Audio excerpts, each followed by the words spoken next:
പൃഥ്വിയാനെന്ന് പറയുന്നത്. ഇത് മറ്റേ ചന്ദ്രനിലേക്കൊക്കെ വെള്ളമുണ്ടോ വായുണ്ടോ നോക്കാൻ പോകുമ്പോൾ ഇവിടുത്തെ വെള്ളവും വായുവൊക്കെ നമ്മൾ നശിപ്പിക്കും അല്ലേ. ഗാന്ധിജിയും ചന്ദ്രനെ പോലൊരു നമുക്ക് ഒരു കുളിർമയുള്ള മുഖമല്ലേ ഗാന്ധിജി. പോലീസ് സ്റ്റേഷനിൽ വരെ ഗാന്ധിയുടെ പടം കാണുമ്പോൾ അസഹിഷ്ണുത. ഇത് 2015 വരച്ചത്. അത് കഴിഞ്ഞിട്ടാണ് കൽബുർഗിയനൊക്കെ കൊന്നു കഴിഞ്ഞിട്ട് ഇവിടെ അസഹിഷ്ണു വിവാദമൊക്കെ തുടങ്ങി. എന്തെങ്കിലും ഒരു ആശയം പറഞ്ഞതിൻ്റെ പേരിൽ നിരപരാധികളെ കൊല്ലുക.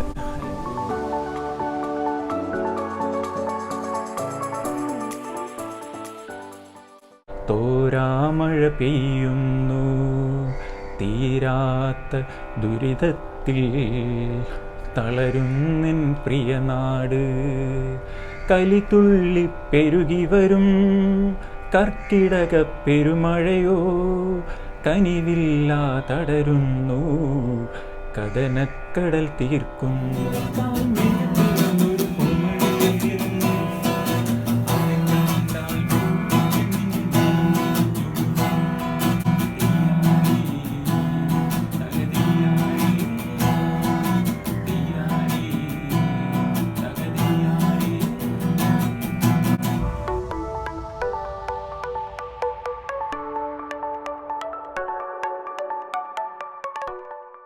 ഞാനിപ്പോൾ നിൽക്കുന്നത് ആലപ്പുഴയിലെ കലവൂരാണ്. ഒരാളെ പരിചയപ്പെടുത്താൻ പോവാണ്. അദ്ദേഹത്തിൻ്റെ പേര് ഹരിശങ്കർ എന്നാണ്. ഒരുപക്ഷെ പേര് കേൾക്കുമ്പോൾ പെട്ടെന്ന് നിങ്ങൾക്ക് മനസ്സിലാവില്ല. ഒരു 10 വർഷം മുമ്പ്, അതായത് സോഷ്യൽ മീഡിയ ഒന്നും വ്യാപകമായ അല്ലാതിരുന്ന ഒരു കാലത്ത് വൈറലായ സിൽസില എന്നൊരു ഗാനം, അത് തയ്യാറാക്കിയ ഹരിശങ്കറിൻ്റെ വീട്ടിലാണ് ഞാൻ നിൽക്കുന്നത്. സിൽസില എന്നൊരു ആൽബത്തിൽ ഒതുക്കേണ്ട പേരല്ല ഹരിശങ്കർ. മികച്ച ഒരു ആർട്ടിസ്റ്റ് കൂടിയാണ് അദ്ദേഹം. സിൽസില എന്ന ഗാനത്തിലൂടെ നേരിട്ട ആ ഒരു നെഗറ്റീവ് പബ്ലിസിറ്റിയെക്കുറിച്ചും അദ്ദേഹത്തിൻ്റെ മറ്റ് സൃഷ്ടികൾ, പുറം ലോകം അറിയാതെ പോയ മറ്റ് സൃഷ്ടികളെക്കുറിച്ചും പരിചയപ്പെടുത്താനാണ് ഈ വീഡിയോ. അപ്പോൾ നമുക്ക് അദ്ദേഹത്തെ കയറി കാണാം.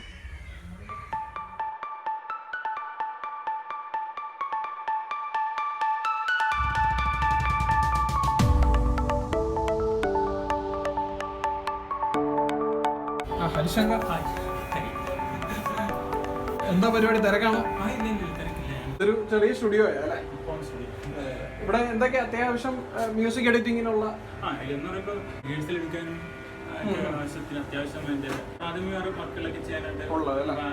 ഇപ്പൊ എന്തെങ്കിലും വർക്ക് ചെയ്യുന്നുണ്ടോ?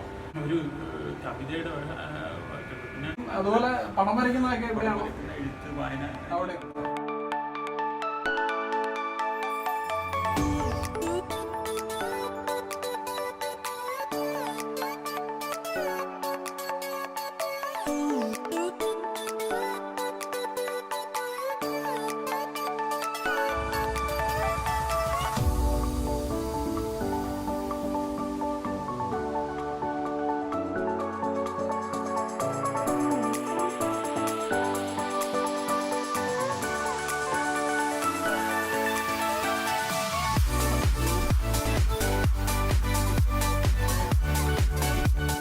ഹരിശങ്കർ ഇപ്പം എന്ത് ചെയ്യുന്നു എന്നറിയാൻ എല്ലാവർക്കും താല്പര്യം കാണും. ഞാനിപ്പോൾ ട്യൂൺസിൽ അനിമേഷൻ്റെ കോഴ്സ് ചെയ്യുന്നുണ്ട്. അപ്പം അത് ചെയ്യുന്നതെന്ന് പറഞ്ഞാൽ കൂടുതലായിട്ടും ഇപ്പോൾ മ്യൂസിക് നമ്മൾ പാട്ടൊക്കെ സംഗീതം ചെയ്തും റെക്കോർഡിംഗ് സ്റ്റുഡിയോ ഒക്കെ ഉണ്ടെങ്കിൽ നമ്മൾ ഇനിയൊരു പാട്ട് ചെയ്യുമ്പോഴത്തേക്ക് അതിന് ഏറ്റവും നല്ലൊരു ഫുൾ ഓർക്കസ്ട്രയൊക്കെ വെച്ച് നല്ല മെയിൻ പാട്ടുകാരെ കൊണ്ടൊക്കെ പാടിച്ച് അങ്ങനെയൊക്കെ ഉള്ളൊരു ഏറ്റവും നല്ലൊരു രീതിയിലൊരു പാട്ടെടുക്കുന്നതാണ്. അപ്പോൾ അതിനുവേണ്ടി നമ്മൾ ആൽബം ഞാൻ കൂടുതലിപ്പോൾ സംഗീതം പഠിച്ചുകൊണ്ടിരിക്കുന്നുണ്ട്. കീബോർഡ് അല്ലെങ്കിൽ ഗിത്താർ ആലപ്പി ആനന്ദ സാറിൻ്റെ അടുത്ത് ഗിത്താർ പഠിക്കുന്നുണ്ട്. പിന്നെ ധനപാലൻ സാറിൻ്റെ അടുത്ത് കർണാടക സംഗീതം പഠിക്കുന്നുണ്ട്. താങ്കൾ എന്നാണ് ഈ സിൽസില എന്നുള്ള ആൽബം തുടങ്ങുന്നത്? ഇല്ലേ അങ്ങനെ ഒരു ഐഡിയ വരുന്ന സമയം അതിനെക്കുറിച്ചാണ്? അത് കേരള ഫിലിം അക്കാദമിയിൽ ചലച്ചിത്ര സമ്മേളനം പഠിച്ചുകൊണ്ടിരുന്ന ഒരു അവസരമാണ്. അപ്പം അപ്പോഴത്തേക്ക് അവിടെ നമ്മൾ ഒരു സിനിമയെ പറ്റി നമ്മളിങ്ങനെ സ്വപ്നം കാണുമല്ലോ. അപ്പോൾ ഒരു പാട്ട് സിനിമ വെക്കുമ്പോൾ ഒരു പാട്ട് സംഗീതം ചെയ്യാനായിട്ട് നമ്മൾ എങ്ങനെയായിരിക്കും എന്നുള്ളത്. അപ്പം ഞാനൊരു കീബോർഡ് മേടിച്ച്, അപ്പം ഒരു എ റഹ്മാൻ്റെ ഒക്കെ പാട്ടുകളൊക്കെ അന്ന് ഹിറ്റായി വരുന്ന സമയം. അപ്പം അതേ ശൈലിയിലൊരു പാട്ടുണ്ടാക്കാനായിട്ട് നമ്മൾ കീബോർഡ് വെച്ചൊന്ന് ശ്രമിച്ചതായിരുന്നു. പറയുമ്പോൾ അതുപോലൊരു താളത്തിന് പ്രാധാന്യമുള്ളൊരു പാട്ട്, ഒരു മ്യൂസിക്കിൻ്റെ ഒരു അന്തരീക്ഷം നമുക്ക് ചെറുപ്പത്തിലുണ്ടായിരുന്നു. അപ്പം അത് ഇൻസ്ട്രുമെന്റ്സ് ഒക്കെ എന്തെങ്കിലും പഠിച്ചിരുന്നു? അന്ന് ഈ എൻ്റെ ചിറ്റപ്പൻ അപ്പുറത്ത് രാജപ്പൻ എന്ന പ്രൊഫസറാണ്. പുള്ളി വയലിൻ വായിക്കുമായിരുന്നു. പുള്ളി ഏണസ്റ്റ് എന്ന് പറയുന്നൊരു സാർ പാരപ്പള്ളിയിൽ നിന്ന് വന്നു, ഇപ്പം മരിച്ചുപോയി. പുള്ളി ഭയങ്കര കേരളത്തിലെ ഏറ്റവും പ്രശസ്തനായിട്ടുള്ളൊരു വയലിനിസ്റ്റായിരുന്നു. അപ്പോൾ പുള്ളി വന്നായിരുന്നു പഠിപ്പിച്ചിട്ട്. അപ്പോൾ അന്ന് ഞാനും വയലിനൊക്കെ വായിക്കാനൊക്കെ ശ്രമിക്കും. അത് കഴിഞ്ഞിട്ട് പിന്നെ എൻ്റെ അമ്മയൊക്കെ മലപ്പുറത്ത് സ്കൂളിലോട്ട് പോയി കഴിഞ്ഞപ്പോഴത്തേക്ക് അതുമായിട്ടുള്ളൊരു ടച്ചൊക്കെ മാറി. പിന്നെ ഞാൻ തിരിച്ച് വന്നപ്പോഴത്തേക്ക് ഇവിടെ പഠിച്ചിട്ടിരുന്ന സമയത്താണ് തമ്പു അവിടെ പറഞ്ഞത് അവിടെ ഒരു കീബോർഡ് വിൽക്കാൻ വന്നിട്ടുണ്ട്. അപ്പോൾ അപ്പോഴത്തേക്ക് ഞാൻ പോയി മേടിച്ച്, അപ്പോൾ അതിൽ നമ്മളൊരു പെട്ടെന്നൊരു പാട്ട് കമ്പോസ് ചെയ്തായിരുന്നു. അപ്പം അന്ന് ഒരു ഹിന്ദിയിൽ വരിക, കാരണം ഹിന്ദിയാണ് ഈ താളപ്രധാനമായിട്ടുള്ള ട്യൂണൊക്കെ ഉണ്ടാക്കാൻ നല്ലതാണുള്ളതുകൊണ്ട് നമ്മൾ ഹിന്ദിയിലൊരു വരികൾ എഴുതി ഒരു സ്വതന്ത്രമായിട്ട് ഫ്രീ ആയിട്ടൊരു ആഘോഷിക്കാനും സന്തോഷിക്കാനൊക്കെ ഒരു മനസ്സിനൊരു ടെൻഡൻസി ഉണ്ടല്ലോ. അപ്പോൾ ആ ഒരു ആശയത്തിനെ വെച്ചിട്ടാണ് ആ പാട്ട് അതിൽ ഉൾക്കൊള്ളുന്നത്. അപ്പോൾ അനുപല്ലവിൽ വരുന്ന സന്തോഷ പൂത്തിരി കത്തിച്ച നേരത്ത് മണ്ണിലും വീണിലും വെട്ടം വന്നു, ഉള്ളിലെ ചന്ദ്രിക പൂത്തു തളർത്തപ്പോൾ മനസ്സിൻ്റെ ഉള്ളിലും വെട്ടം വന്നു എന്നൊക്കെ പറയുമ്പോഴത്തേക്ക് ആളുകൾ വിചാരിക്കും ഇതിൻ്റെ അർത്ഥമില്ല. പക്ഷേ യഥാർത്ഥത്തിൽ ഞാൻ ഉദ്ദേശിച്ച ആശയം എന്ന് പറയുമ്പോഴത്തേക്ക് ഇപ്പം മനസ്സിൽ രണ്ട് തരം ചിന്തകളുണ്ട്. ഒന്ന് ഹോട്ടായിട്ടുള്ള ചിന്തകളും കൂളായിട്ടുള്ള ചിന്തകളും. ദേഷ്യം, പക, അസൂയ, കുശുമ്പ് അങ്ങനെയൊക്കെയുള്ള ഒക്കെ വരുമ്പോഴത്തേക്കും നമ്മുടെ രാത്രി ഉറക്കം വരത്തില്ല. നമ്മൾ അതേസമയത്ത് കൂളായിട്ടുള്ള എന്താ വല്ലൊരു കൂളായിട്ടുള്ള സ്നേഹത്തിൻ്റെ അല്ലെങ്കിൽ ഒരു കുട്ടിയുടെ മുഖമോ അല്ലെങ്കിൽ ഇപ്പോഴുള്ള കൂളായിട്ടുള്ള ചിന്തകൾ മനസ്സിൽ വരുമ്പോഴത്തേക്കും നമുക്ക് ഉറക്കം വരികയും ചെയ്യും. അപ്പോൾ അതാണ് ഉള്ളിലെ ചന്ദ്രിക പൂത്തു തളർത്തുമ്പോൾ മനസ്സിൻ്റെ ഉള്ളിലും വെട്ടം. അപ്പോൾ അങ്ങനെയൊക്കെയുള്ള ആശയങ്ങൾ ഒത്തിരി വെച്ചിട്ടാണ് ഈ പാട്ടിൻ്റെ ലിറിക്സുകൾ എഴുതുന്നത്. പക്ഷേ ഇതൊന്നും എനിക്ക് പറയാൻ പറ്റുന്ന ഒരു ഇൻ്റർവ്യൂ അങ്ങനെയുള്ള അതിൽ ഒത്തിരി ആശയങ്ങളുണ്ട്. അപ്പോൾ അതൊന്നും ആളുകളുടെ അടുത്തൊന്നും എത്തിപ്പെടാതെ പോയി. ഈ വീഡിയോ എടുത്തിട്ട് എങ്ങനെയായിരുന്നു? താങ്കൾ തന്നെ ഇത് യൂട്യൂബിൽ ഇടുമായിരുന്നു, അല്ലെങ്കിൽ അന്ന് ഈ സോഷ്യൽ മീഡിയ വ്യാപകമല്ലായിരുന്നു? അത് ഇത് പ്രചരിച്ചത് എങ്ങനെയായിരുന്നു? അത് ഞാൻ ആദ്യം അപ്ലോഡ് ചെയ്തപ്പോഴത്തേക്ക് ഒരാളൊരു നെഗറ്റീവ് കമൻറ്റ് എഴുതി. അപ്പം തന്നെ ഞാനിത് മാറ്റി. കാരണം അത് ഒരാൾ മനഃപൂർവ്വം എഴുതിയിട്ടാണ്. അവർ അത് അപ്ലോഡ് ചെയ്തിട്ട് അവർ തന്നെ അപ്ലോഡ് ചെയ്ത് ഇങ്ങനെ നെഗറ്റീവ് കമൻ്റൊക്കെ എഴുതിയിട്ട് അപ്പം ഞാൻ മാസത്തിൽ പകച്ചു പോയി. അതാണ് പെട്ടെന്ന് ഇത്രയും ഇത് വന്നപ്പോഴത്തേക്കും നമ്മൾ ആകെപ്പാട് ഇതായിപ്പോയി. പക്ഷേ അപ്പം ഈ സൈബർ സെല്ലിൽ ഇങ്ങനെ അപ്ലോഡ് ചെയ്യുന്നതും ഇങ്ങനെ നെഗറ്റീവ് വ്യക്തിത്വം നടത്തുന്നതൊക്കെ ക്രിമിനൽ കുറ്റമാണ്. അപ്പോൾ അത് കേസ് കൊടുത്തു കഴിഞ്ഞാൽ അതെടുത്ത് മാറ്റിക്കാനും പറ്റുമായിരുന്നു. അപ്പം ഞാനപ്പോൾ സൈബർ സെല്ലിൽ കൊണ്ടുപോയി കേസ് കൊടുത്തത്. പക്ഷേ അപ്പം അപ്പോഴത്തെ നിയമം വെച്ചിട്ടുണ്ടെങ്കിൽ അപ്പം സൈബർ സെല്ലിൽ നമുക്ക് നേരിട്ട് കൊടുക്കാൻ പറ്റത്തില്ല, പോലീസ് സ്റ്റേഷനിലാണ് കൊടുക്കേണ്ടത്. പോലീസുകാർ അത് സൈബർ സെല്ലിലിട്ട് കൊടുക്കും. എന്നിട്ട് അപ്പോൾ ഈ സാധാരണ പോലീസുകാർക്ക് ഇതിൻ്റെ കാര്യമൊന്നും അന്ന് പറഞ്ഞ് മനസ്സിലാക്കാൻ പറ്റില്ല. കാരണം അവർക്കറിയാൻ പാടില്ല യൂട്യൂബ് എൻ്റെ ഇങ്ങനെ വന്ന് എന്താണെന്ന് അറിയാൻ പാടില്ല. അപ്പോൾ സൈബർ സെല്ലിൽ നമുക്ക് നേരിട്ട് ചെന്ന് പറയാനും പറ്റില്ല. അപ്പോൾ അങ്ങനെയൊക്കെ ഒരു സാങ്കേതികമായിട്ടുള്ള പ്രശ്നമുള്ളതുകൊണ്ട് എനിക്ക് സൈബർ സെല്ലിൽ നിന്നുള്ള കറക്റ്റായിട്ടുള്ള പിന്തുണ കിട്ടിയില്ല അന്നത്തെ കാലഘട്ടമുണ്ട്. പിന്നെ അപ്പോഴത്തേക്ക് പിന്നെ എൻ്റെ കൂടെ വർക്ക് ചെയ്തിരുന്ന ഇപ്പോൾ ജീമോൻ ഡോക്ടർ എന്ന് പറയുന്ന ഡോക്ടർ JK വീട്ടൂർ പുള്ളിയാണ് എനിക്ക് ഞാൻ താങ്ക്സ് ആദ്യം കൊടുത്തിട്ടുണ്ട്. അപ്പോൾ അതിൻ്റെ പേരിൽ പുള്ളിയുടെ ഫോൺ നമ്പരൊക്കെ യൂട്യൂബിലിട്ടിട്ട് പുള്ളിയെ ഫോണിൽ വിളിച്ച് ശല്യപ്പെടുത്തുക.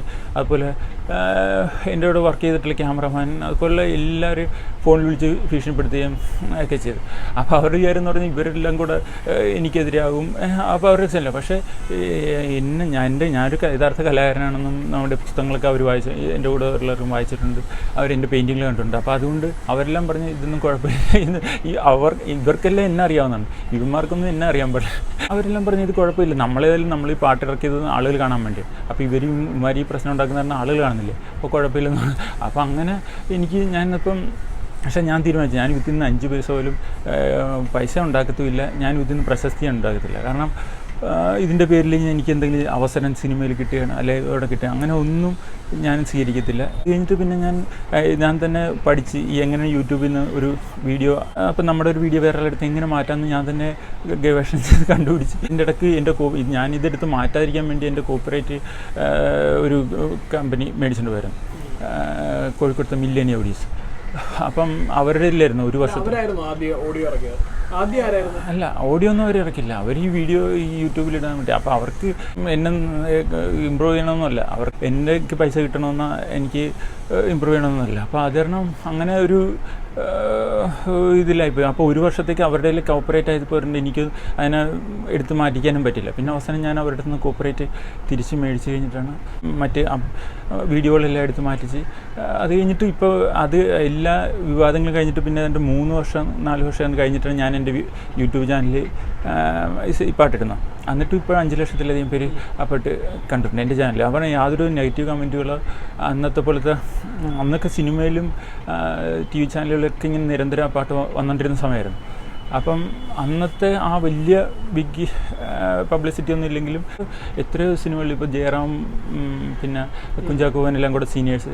അപ്പോൾ ഒരു പാട്ടിന് കിട്ടാവുന്ന ഏറ്റവും വലിയ അതിലും കൂടുതലായിട്ടൊന്നുമില്ല. കാരണം മമ്മൂട്ടി, മോഹൻലാൽ, ജയറാം, ദിലീപ്, മറ്റേ ജഗദീഷ് ശ്രീകുമാർ വരെ ഇതിലുണ്ടായിരുന്നു. പിന്നെ അങ്ങനെയൊക്കെ എത്രയോ മഹാനടന്മാരൊരു പാട്ട്.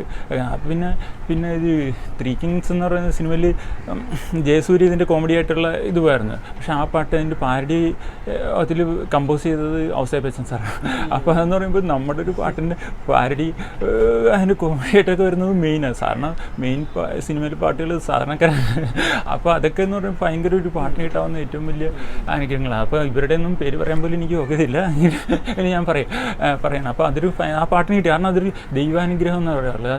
അപ്പം ഞാനന്ന് ഇതിന് പൈസ എടുക്കത്തില്ല, ഒരു പ്രശസ്തി എടുക്കത്തില്ല. ഈ പാട്ടിനെ രക്ഷിക്കേണ്ടത് ദൈവത്തിൻ്റെ കയ്യിലോട്ടും. പിന്നെ മലയാളികൾക്ക് ഓരോരുത്തരെയും തിരിച്ചറിയാനും ഓരോ സൃഷ്ടിയെയും എല്ലാവരെയൊക്കെ തിരിച്ചറിയാനുള്ള ശേഷി മലയാളികൾക്കുണ്ട്. അപ്പോൾ മലയാളികളിലും പിന്നെ ദൈവത്തിലും നിന്നാണ് വിശ്വസിച്ചത്. അതുമാത്രമല്ല, വേറെ ഭാഷകളിലും ഇപ്പോൾ പല ഭാഷകളിലും വന്നിട്ടുണ്ട്. അന്നത്തെ ഇതുകൊണ്ട് സാമ്പത്തികമായ എന്തെങ്കിലും നേട്ടം ഇല്ല, ഞാൻ പറഞ്ഞില്ല. അതിൽ ആ നെഗറ്റീവ് ഇത് നിൽക്കുമ്പോഴത്തേക്കും ഞാൻ പൈസയോ ചാൻസോ ഒന്നും അതിൽ നിന്ന് ഉണ്ടാക്കത്തില്ലെന്ന് ഞാൻ തീരുമാനിച്ചിട്ടുണ്ടോന്നുണ്ട്.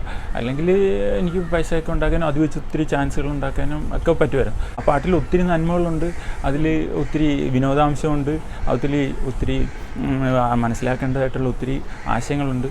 പിന്നെ അത് കഴിഞ്ഞിട്ട് ഇറങ്ങിയ പാട്ടുകൾ, ഒരുപക്ഷെ പോലും എന്നുള്ള പാട്ട്, അത് പരിസ്ഥിതി പ്രശ്നങ്ങൾ വെച്ചിട്ട് കീടനാശിനിയുടെയും കൃഷിയെ വിഷലിപ്തമാക്കിക്കൊണ്ടിരിക്കുന്നൊരു കാലാവസ്ഥ. ഇപ്പം ഇന്നലത്തെ പത്രത്തിലുണ്ടായിരുന്നു കുട്ടനാട്ടിൽ വീണ്ടും നിരോധിക്കപ്പെട്ട ഫുരിഡാനും അതുപോലത്തെ കുറേ വിഷവസ്തുക്കളൊക്കെ വീണ്ടും അവർ തമിഴ്നാട്ടിൽ നിന്ന് അങ്ങോട്ട് കൊണ്ടുവന്നിട്ട് വീണ്ടും ഉപയോഗിക്കുന്നു. അപ്പോൾ അതൊക്കെ ജനങ്ങളിൽ കൃഷി എന്ന് പറയുമ്പോഴത്തേക്ക് മനുഷ്യനെ കൊല്ലുന്നൊരു സാധനമായിട്ട് മാറുന്ന ഒരവസ്ഥ. അതിനെപ്പറ്റി വരുന്ന ഒരുപക്ഷെ പോലും എന്നുള്ള പാട്ട്, ഒരുപക്ഷെ പോലും പാടാതെയാകുന്നു, ഒരു തുമ്പി പോലും പാറാതെയാകുന്നു, മൃത്യുജൻ അങ്ങനെ പറഞ്ഞിട്ടുള്ള ഒരു അത് ആ പാട്ട് ഈ ഓരോ കാലഘട്ടത്തിനനുസരിച്ച് പിന്നെ പ്രസക്തമാകുന്നത്. അത് സുനിൽ പള്ളിപ്പുറം സാറാണ് പാടിയത്. ആ സുനിൽ പള്ളിപ്പുറം സാർ ഇപ്പം പല സിനിമകളിലും പാടി.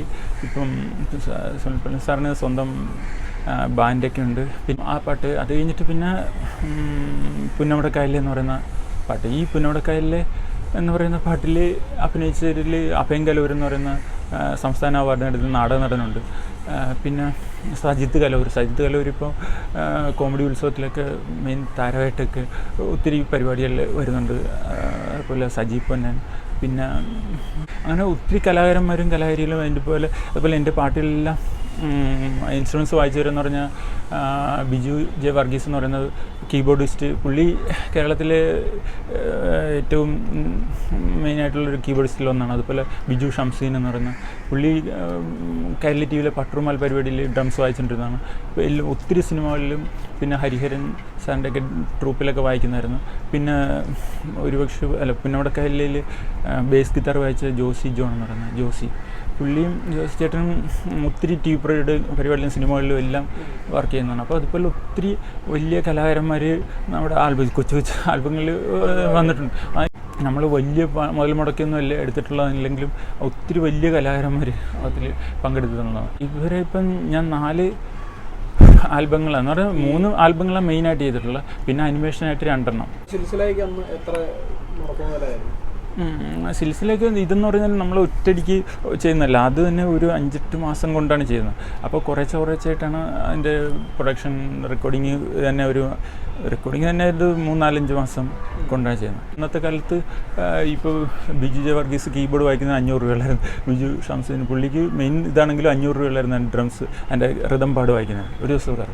അപ്പം അന്നത്തെ കാലത്ത് അത് മൊത്തം 20,000 രൂപയോളം ഒക്കെ ആയിട്ടുള്ള അതിൽ മൊത്തം. ഏറ്റവും അവസാനം വന്നത് ആൽബമൊക്കെ അതൊക്കെ വന്നപ്പോഴത്തേക്കാണ് ഇച്ചിരി ചിലവ് കൂടി ഒരു 1,00,000-ലധികം വന്നു. പക്ഷെ അത് കുറേ നാൾ വെച്ചിട്ടാണ് ചെയ്തത്. ഞാനിപ്പോൾ എൻ്റെ പെയിൻറ്റിങ്ങുകളായാലും പുസ്തകങ്ങളായാലും സാഹിത്യമായാലും എല്ലാം ഒന്നൊരു കച്ചവട വസ്തു എന്നുള്ള രീതിയിലല്ല ഞാൻ കാണുന്നത്. ഒന്നാമത് എന്ന് പറയുമ്പം നമുക്ക് എത്ര രൂപ കിട്ടും, എത്ര രൂപയ്ക്ക് വിൽക്കാം എന്നുള്ള രീതിയിലല്ല നമ്മൾ.